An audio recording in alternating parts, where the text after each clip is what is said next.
ever since I was little, I was always the heavy child. I was always the biggest one in the class, and it's really sad because I didn't have the education in health and fitness and well-being. You know, my parents didn't really instill that in us.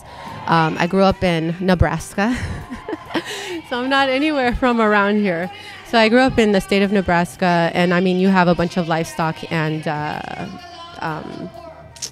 you know, just farms and things like that. So I just grew up on a lot of starchy foods and cattle and stuff. So, you know, and then my parents, they weren't very well off.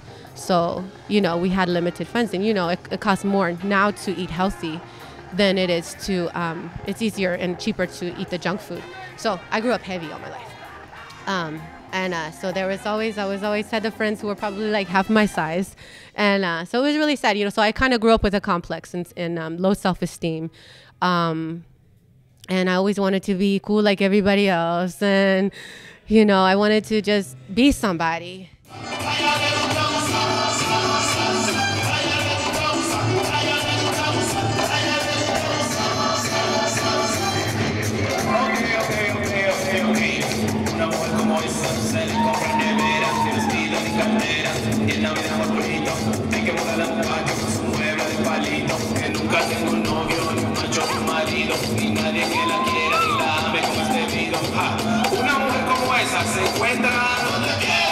Never felt like I was really, truly, you know, and it's really sad because that's where I was in my life.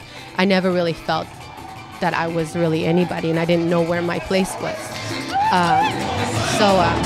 Up until I hit 30, I'm 35 now. Probably when I hit about 32, I was, that's when my weight was skyrocketed to 262 pounds.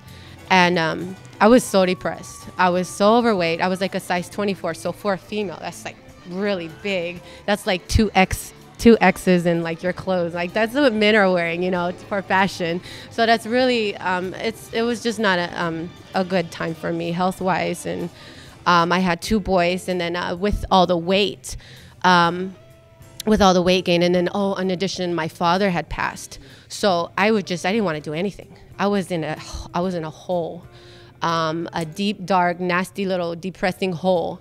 And I mean, I seriously thought like I was doomed. Like my life was, that was it. That was my life, and I'm stuck with it. The funny thing is that I had a lot of pain due to sciatica because of the weight. One day, I decided I'm going to go into the swimming pool because I remembered when I was pregnant carrying my second child that it made me feel good because I was like way out here and just the water felt good. I don't know why, it just occurred to me. I'm like, you know, it's summertime. I'm going to go sit in the swimming pool and just try to push my body around because I couldn't even walk for exercise. It was painful. I got in the swimming pool. I started swimming around. And after a few weeks, you know, hey, you know what? This is a little bit of work, getting my heart rate up. So I enjoyed it. I started doing that. And that was kind of when my activity started to pick up. I was swimming around. I heard some older women too. They're like, girl, you going to Zumba? Yeah, girl, I'll see you there. 10:30, right? You know, whatever, you know. So I was like, you know, out the pool. Not to be in your business, but what is Zumba? What are you talking about? And they're like, oh, you know, it's a dance. It's like a dance class. They didn't say anything about it being Latin, nothing about it being fitness, really, you know. But it was at the gym.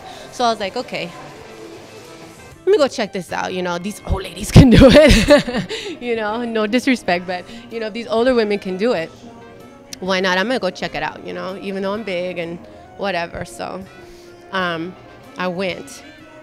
And the first song was a warm-up. So it was like, you know, the teacher was cool. The warm-up was like nothing that jumped out at me. You know, it was kind of like more of a pop song and just to get people moving, get the heart rate up and stuff. So I was like, okay, this is okay, I guess. Then the second song, the real music came on. The real Zumba music came on. And it was a salsa. And I will never forget. I'll never forget how I felt. It's like... it's just that was right then and there.